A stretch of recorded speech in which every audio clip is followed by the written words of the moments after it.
மார்கழி மாதம் தேவர்களின் நேரமான விடியற்காலையில் யார் ஒருவர் பிரம்ம முகூர்த்தத்தில் எழுந்து பக்தியுடன் வழிபடுகிறார்களோ அவர்கள் 1000 ஆண்டுகள் பகவானை வழிபாடு செய்த பலன்களை தனுர் மாதமான மார்கழி மாத ஒரு நாள் வழிபாட்டில் கிடைக்கப் பெறுகிறார்கள்.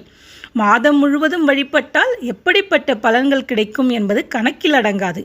சிவபார்வதியின் அருளை பெறுவதற்காக திருவெம்பாவையும், பகவான் ஸ்ரீமன் நாராயணன் அருள் பெறுவதற்கு திருப்பாவையையும் மார்கழியில் அதிகாலையில் பாராயணம் செய்பவர்களுக்கு இறை அருள் விரைவில் பெறுவர்.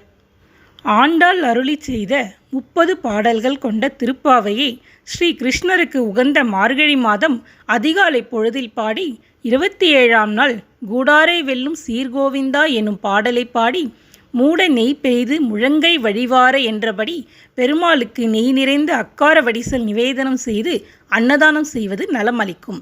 கூடாரை வெல்லும் சீர்கோவிந்தா.